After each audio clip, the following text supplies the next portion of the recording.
शाहरुख खान के बेटे आर्यन खान को आज भी जमानत नहीं मिली। बॉम्बे हाई कोर्ट में आर्यन की जमानत पर सुनवाई कल तक के लिए टल गई है। आज आर्यन खान की तरफ से पूर्व अटॉर्नी जनरल मुकुल रोहतगी ने दलीलें दी। उन्होंने कहा कि आर्यन खान ने ऐसा कुछ नहीं किया कि उन्हें जमानत से महरूम रखा जाए। उधर इस केस में एनसीबी के जोनल डायरेक्टर समीर वानखेड़े के खिलाफ महाराष्ट्र के मंत्री नवाब मलिक के हमले जारी हैं। वानखेड़े परिवार की तरफ से आरोपों के जवाब देने के लिए एक बार फिर समीर की पत्नी और उनकी बहन ने मोर्चा संभाला। एक और दिन, एक और सुनवाई, दिग्गज वकीलों की फौज, फिर भी नहीं मिली राहत। शाहरुख खान के बेटे आर्यन खान की जमानत पर सुनवाई कल तक के लिए टल गई। आर्यन खान पिछले 19 दिन से मुंबई की ऑर्थर रोड जेल में है। अब बॉम्बे हाई कोर्ट में आर्यन की जमानत पर सुनवाई कल लंच के बाद फिर होगी। आज देश के जाने माने सीनियर वकील मुकुल रोहतगी ने बॉम्बे हाई कोर्ट में आर्यन खान का पक्ष रखा, दलीलें दी। एक्स अटॉर्नी जनरल रोहतगी ने वही तर्क दोहराए जो इससे पहले आर्यन के वकील निचली अदालत के सामने कह चुके हैं। आर्यन खान के पास ड्रग्स नहीं मिले, आर्यन का मेडिकल टेस्ट भी नहीं हुआ जिसमें ड्रग्स लेने की तस्दीक हुई हो। मुकुल रोहतगी ने आर्यन के पक्ष में सुप्रीम कोर्ट और हाई कोर्ट के पुराने फैसले सामने रखे। उन्होंने कहा कि आर्यन की गिरफ्तारी की कोई वजह नहीं बनती। मुंबई के जिस क्रूज शिप पर ड्रग्स पार्टी की एनसीबी को आशंका थी, उसका तो टिकट भी आर्यन के पास नहीं था। सीनियर काउंसिल मुकुल रोहतगी ने आज आर्यन के लिए बेल आर्ग्यूमेंट शुरू किया था। उसमें उन्होंने बहुत से पॉइंट्स डिस्कस किए, जिसमें उन्होंने जजमेंट्स के साथ साथ लॉ पॉइंट पे ऊपर भी डिस्कस किया। उनका यही कहना था कि कॉन्स्पिरेसी, जो वो बड़ी कॉन्स्पिरेसी, अम्ब्रेला कॉन्स्पिरेसी जो बताई जा रही है, वैसी एनसीबी के केस के पेपर्स देखने के बाद वो कॉन्स्पिरेसी दिखती नहीं है। और वो कॉन्स्पिरेसी सिर्फ at best it is for 6 grams of charas. तो उसके रिलेटेड कॉन्स्पिरेसी जो है, उसका पनिशमेंट जो है वो सिर्फ 1 साल तक का है मैक्सिमम, या तो फाइन है या सिर्फ या दोनों हो सकता है। तो इसके लिए उनको बेल मिलनी चाहिए। सुनवाई के दौरान आर्यन की तरफ से मुकुल रोहतगी ने दलील दी कि एनसीबी को पता था कि क्रूज पर ड्रग्स पार्टी होने वाली है। आर्यन अरबाज को लेकर क्रूज जा रहे थे, लेकिन एनसीबी ने आरोपियों से पहले आर्यन को ही पकड़ लिया। आर्यन की तरफ से x attorney general Mukul Rohatgi ने कुछ मीडिया रिपोर्ट्स का हवाला दिया। उन्होंने हाल ही में सामाजिक न्याय और सहकारिता मंत्रालय की तरफ से जारी एक निर्देश के हवाले से कहा कि सरकार भी मानती है कि जो लोग ड्रग्स का सेवन करते हैं उन्हें मुजरिम नहीं बल्कि पीड़ित समझा जाए और उन्हें सुधार का मौका दिया जाना चाहिए। मुकुल रोहतगी ने यह भी कहा कि उनके क्लाइंट आर्यन के पास से तो ड्रग्स भी नहीं मिला। आज मामले की सुनवाई से ठीक पहले नारकोटिक्स कंट्रोल ब्यूरो ने आर्यन खान को जमानत देने का विरोध करते हुए कोर्ट में प्रेयर दाखिल की थी। ब्यूरो ने अपनी याचिका में आर्यन को जमानत देने का विरोध उन्हीं तर्कों के आधार पर किया जो वो निचली अदालत में दे चुका है। आर्यन खान का इंटरनेशनल ड्रग कनेक्शन है। वो सिर्फ कंज्यूमर नहीं, अक्सर ड्रग्स लेता था। बेल मिली तो वो केस को, गवाहों और सबूतों को प्रभावित कर सकता है। एनसीबी ने यह आरोप भी लगाया कि शाहरुख खान की मैनेजर पूजा डडलानी ने गवाहों को प्रभावित करने की कोशिश की थी। एक सेक्शन में इन्वोक करने के लिए सेक्शन 29 इन्वोक किया और सबके ऊपर इन्वोक किया है। इनफैक्ट उनके खुद की इन्वेस्टिगेशन में ये चीज़ अभी तक प्रूव नहीं हुई है कौन किससे कनेक्टेड है, क्योंकि आप अगर कॉन्स्पिरेसी बोलते हो तो आपको ये दिखाना पड़ेगा कि सब इक्वली कनेक्टेड है। यहाँ पे जब कितने लोग कॉन्टैक्ट में नहीं है तो फिर वो कनेक्टेड कैसे होगा? स्मॉल क्वांटिटी या इंटरमीडिएट क्वांटिटी को कमर्शियल क्वांटिटी बनाने के लिए भी हो सकता है आपको? बिल्कुल, हमारा तो बोलना ही शुरू से यही है कि स्मॉल क्वांटिटी के केसेस में सीएमएम कोर्ट के पास पावर होता है ट्रायल चलाने का, लेकिन इस केस के अंदर ऐसा कर दिया है कि सीएमएम कोर्ट के पास से इसको मेंटेनेबिलिटी का इशू आ गया, इसी वजह से क्योंकि स्मॉल क्वांटिटी को कमर्शियल क्वांटिटी से और इंटरमीडिएट क्वांटिटी से इक्वल करके सेक्शन 29 इन्वोक करके इसको सीएमएम कोर्ट के जुरिसडिक्शन से बाहर निकल गया। बॉम्बे हाई कोर्ट में सुनवाई से पहले ही आर्यन खान और अनन्या पांडे के कुछ चैट सामने आ गए। इन चैट्स में वो गांजे के बारे में बात कर रहे हैं, लाने और खरीदने के बारे में बातें हो रही हैं। वहीं एक चैट में आर्यन खान अपने एक दोस्त से बात करते हुए मजाक में ये कह रहा है कि वो सबको एनसीबी से पकड़वा देगा। ये चैट साल 2019 के हैं। आर्यन खान के वकीलों ने कोर्ट में इस चैट का जिक्र करते हुए सवाल उठाया कि 2019 के चैट्स का साल 2021 के केस से क्या रिश्ता है। आर्यन और अनन्या की ड्रग को लेकर चैटिंग 6 जुलाई 2019 की शाम 7:49 पर हुई थी। एनसीबी के मुताबिक आर्यन ने अनन्या से कहा गांजा, जिसके बाद अनन्या ने कहा कि ये डिमांड में है। एनसीबी के मुताबिक आर्यन ने कहा कि मैं तुमसे सीक्रेट तरीके से ले लूंगा, जिसके बाद अनन्या ने कहा कि अच्छा है। इसके कुछ देर बाद आर्यन और अनन्या के बीच फिर बातचीत हुई, जिसमें शाम 7:51 पर अनन्या ने लिखा कि अब मैं इस बिजनेस में हूं। एनसीबी के मुताबिक रात 9:54 पर आर्यन ने अनन्या से पूछा कि तुमने गांजा ले लिया। अनन्या ने कहा कि मुझे थोड़ी देर में मिल रहा है। आर्यन और अनन्या पांडे की इसी बातचीत के आधार पर narcotics control bureau Ananya Pandey को 2 बार एनसीबी के दफ्तर में तलब कर चुका है और उसकी पूछताछ कर चुका है।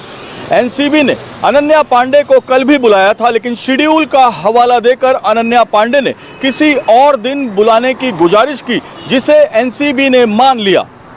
अनन्या पांडे के अलावा आर्यन की एक और चैट भी लीक हुई है, जिसके आधार पर यह पूरी जांच चल रही है। जाहिर है ये चैट एनसीबी के सोर्सेस के हवाले लीक हुई है। 18 अप्रैल 2021 को सुबह 3:27 पर आर्यन ने अपने दोस्तों को कहा कि कल कोकीन लेते हैं। इसके बाद आर्यन ने कहा कि मैं तुम सब के पीछे एनसीबी लगा दूंगा। जमानत पर सुनवाई से पहले आर्यन खान ने कोर्ट के सामने एक हलफनामा भी दायर किया। असल में यह हलफनामा आर्यन की गिरफ्तारी के गवाह प्रभाकर साइल को लेकर है। प्रभाकर ने दावा किया था कि आर्यन खान को पकड़ने के बाद उन्हें रिहा करने के एवज में आर्यन के पिता शाहरुख से 25 करोड़ रुपए वसूलने की तैयारी थी। प्रभाकर के इस आरोप के हवाले से आर्यन की तरफ से हलफनामा दिया गया। हलफनामे में कहा गया कि प्रभाकर साइल के हलफनामे का उनके केस से कोई लेना देना नहीं है। वो प्रभाकर साइल को जानते तक नहीं और प्रभाकर को लेकर आरोप प्रत्यारोप से उनका कोई संबंध नहीं। आर्यन ने कहा कि उन्होंने एनसीबी अधिकारियों पर कोई आरोप नहीं लगाए। ये एनसीबी और नेताओं के बीच का आपसी मामला है, जिससे उनका कोई लेना देना नहीं। आर्यन की तरफ से यह हलफनामा इसलिए दिया गया ताकि वो जमानत को लेकर एक नई मुश्किल में न फंस जाए, क्योंकि आर्यन की गिरफ्तारी के बाद से ही ये पूरा केस गवाहों के आरोपों प्रत्यारोपों का शिकार हो गया है। आर्यन खान की इस गिरफ्तारी के बाद से ही लगातार ड्रग्स के इस केस में बॉलीवुड कटघरे में है। अनन्या पांडे से पूछताछ के बाद अब लगातार ये सवाल उठाए जा रहे हैं कि बॉलीवुड की किसी और हस्ती को भी पूछताछ के लिए बुलाया जा सकता है। सवाल सिर्फ ड्रग के इस केस में बॉलीवुड पर ही नहीं उठ रहे हैं, बल्कि एनसीबी भी जांच के घेरे में आ चुकी है। सवाल समीर वानखेड़े पर भी उठ रहे हैं और अब ये जांच का दायरा लगातार बढ़ता जा रहा है। आर्यन ड्रग केस के पैरेलल चल रहे नवाब मलिक बनाम समीर वानखेड़े के मुकाबले में हर दिन नया ट्विस्ट देखने को मिल रहा है। आज सुबह का एजेंडा भी नवाब मलिक ने अपने ट्वीट से सेट कर दिया था।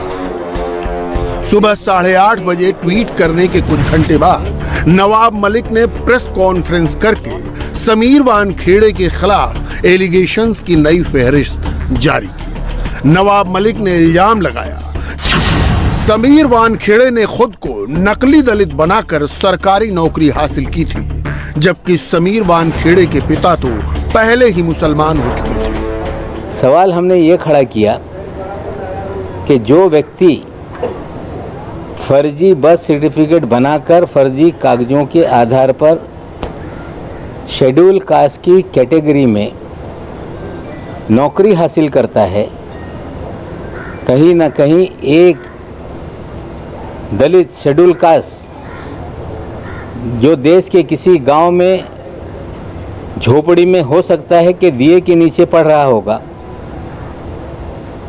कोई स्ट्रीट लाइट के नीचे तैयारी कर रहा होगा, इस फर्जी सर्टिफिकेट के कारण उसका अधिकार छीना गया। नवाब मलिक के इस आरोप का जवाब समीर वानखेड़े के पिता ज्ञानदेव ने दिया। उन्होंने कुछ पुराने दस्तावेज भी दिखाए। ये एफिडेविट मेरे मिसेस ने, ये एफिडेविट है मेरे मिसेस का। मिसेस आप पढ़ सकते हो उसको, मिसेस जायदा ज्ञानदेव वानखेड़े, ये भी लिखा है क्लियरली किस चीज का एफिडेविट? ये एफिडेविट है कि मेरा शादी हुआ, मैं मुस्लिम थी, ये लिखा है पूरा क्लियरली, आप उसका शॉट ले सकते हैं। क्लियरली लिखा है कि मैं मुस्लिम थी और मैंने हिंदू धर्म के रिवाज से शादी किया है।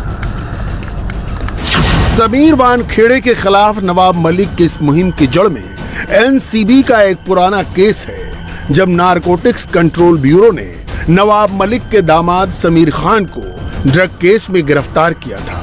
नवाब मलिक के दामाद को काफी दिन जेल में गुजारने पड़े थे। इसी वजह से नवाब मलिक ने समीर वानखेड़े की जाति, धर्म और शादी पर सवाल उठाने के साथ साथ अब उन पर मिसकंडक्ट का भी इल्जाम लगा दिया है।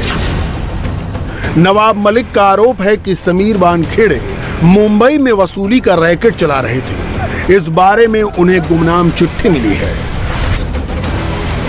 आज हमने अपने ट्विटर पे एक खत जो मुझे प्राप्त हुआ है, वो खत किसी एनसीबी के दफ्तर के एक अधिकारी ने अपना नाम गुप्त रखने की शर्त पे वो खत मुझे भेजा है। उसमें किस तरह से दफ्तर में कुछ विशेष अधिकारियों का गिरोह बना हुआ है, फर्जी मामले में लोगों को फंसाया जाता है, पैसे वसूल किए जाते हैं, जो ईमानदार अफसर है उन्हें दरकिनार किया जाता है, और कहीं ना कहीं ये पूरी जानकारी उस लेटर में जो दी गई है 26 मामलों की, हमें लगता है जांच होगी तो निश्चित रूप से और भी बहुत चीजों का खुलासा होगा। नवाब मलिक का दावा है कि झूठे केस बनाने के लिए एनसीबी में समीर की स्पेशल टीम है। ये टीम तलाशी में ड्रग्स रखकर झूठे केस बनाती है। इसी टीम ने बॉलीवुड के कलाकारों को झूठे केस में फंसाया, बॉलीवुड के लोगों से करोड़ों रुपयों की उगाही की। नवाब मलिक का दावा है कि एनसीबी की टीम ने ही क्रूज पर ड्रग्स छिपा कर रखा। केस के पंचनामे एनसीबी ऑफिस में लिखे गए। नवाब मलिक के लगाए ताजा आरोपों का जवाब देने के लिए समीर वानखेड़े की पत्नी क्रांति रेडकर और बहन यास्मीन ने मोर्चा संभाला। समीर वानखेड़े की पत्नी ने समीर के पिता, उनकी मां, उनके धर्म से लेकर परिवार की जाति तक नवाब मलिक के लगाए हर आरोप का जवाब दिया। और ये क्या समीर का सर्टिफिकेट नकली है, ऐसा आपको कहना है? अच्छा, उनका नकली है, उनके फादर का भी नकली है, और उनके सारे जो गांव वाले और सब रिलेटिव्स है, सबके कास्ट सर्टिफिकेट इतने सारे, सबने जस्ट बिकॉज समीर को नौकरी मिली तो सबने अपने अपने सर्टिफिकेट नकली बना लिए। अरे कुछ तो सोचिए, कुछ तो रिसर्च कीजिए, कुछ तो मतलब आप इतने पैसे दे रहे सबको रिसर्च करने के लिए, थोड़ा उनको बोलिए ऑथेंटिक कुछ प्रूफ लेके आए, और बदनामी ऐसे ही मत कीजिए। I know what you trying to do here. आप बार बार ऐसे बोलते रहिए झूठ, तो लोगों को लगते रहता है हाँ ये करप्ट आदमी है, हाँ इसकी जात का इसने फ्रॉड किया है, ये किया है, वो किया। लेकिन बार बार झूठ को चिल्ला चिल्ला के बोलने से वो सच नहीं हो जाता। समीर वानखेड़े की फैमिली ने नवाब मलिक को अपने परिवार के 9 सर्टिफिकेट भेजे। उन्हें ऐसा नवाब मलिक के आरोपों के जवाब में करना पड़ा, क्योंकि नवाब मलिक ने इल्जाम लगाया है कि समीर वानखेड़े ने नौकरी हासिल करने के लिए खुद को दलित बताया, जो गलत है। नवाब मलिक का आरोप है कि समीर वानखेड़े के पिता ने जाहिदा से निकाह किया था। समीर वानखेड़े ने पिता के सर्टिफिकेट पर नौकरी ली। नवाब मलिक ने पूछा कि समीर वानखेड़े का कास्ट सर्टिफिकेट कहां है। उन्होंने आरोप लगाया कि समीर ने नौकरी पाने में फर्जीवाड़ा किया। एनसीबी ने समीर वानखेड़े पर लगे आरोपों की विजिलेंस जांच कराने का फैसला किया है। खुद समीर वानखेड़े इस वक्त दिल्ली में हैं। वो सरकारी अफसर होने के नाते कई बंदिशों से घिरे हैं, इसीलिए नवाब मलिक के आरोपों के जवाब उनका परिवार दे रहा है। आपको समीर वानखेड़े लगता क्या है? क्या है समीर वानखेड़े? पता है आपको वो आदमी क्या है? उसका देश के लिए का जज्बा क्या है? मतलब मैं और आप और हमारी जो जनता है वो सोच नहीं सकती, उस आदमी का इस देश के लिए जज्बा क्या है। मैंने मेरा फैमिली सैक्रिफाइस किया है, मैंने उनको देखा है खून से लथपथ शर्ट में आते हुए, मैंने उनके ऑफिसर्स के सर फूटे हुए देखे हैं, मैंने उनको 3-3 बजे सुबह जाके नाश्ता दिया है नीचे लॉबी में। क्योंकि वो लोग ऑपरेशन पे थे, सब लोग भूखे थे बेचारे, रात की नींद गवाई है, मैंने भी गवाई है, क्योंकि उनका ऑपरेशन चलते रहता है। नवाब मलिक के आरोपों के नए बाउंसर और वानखेड़े परिवार के जवाब। ये सिलसिला पिछले कुछ दिनों से लगातार चल रहा है। नवाब मलिक ने आज महाराष्ट्र के होम मिनिस्टर दिलीप वलसे पाटिल और मुख्यमंत्री उद्धव ठाकरे से मिलकर इस मामले की जानकारी दी। देखना दिलचस्प होगा कि अब इस वॉर ऑफ वर्ड्स में आगे क्या देखने को मिलता है। एक बात तो बिल्कुल साफ है कि एनसीबी के मुंबई ऑफिस में all is not well. India TV हर वक्त हर जगह डाउनलोड करने के लिए सर्च करें India TV news Google Play Store या ऐप स्टोर पर।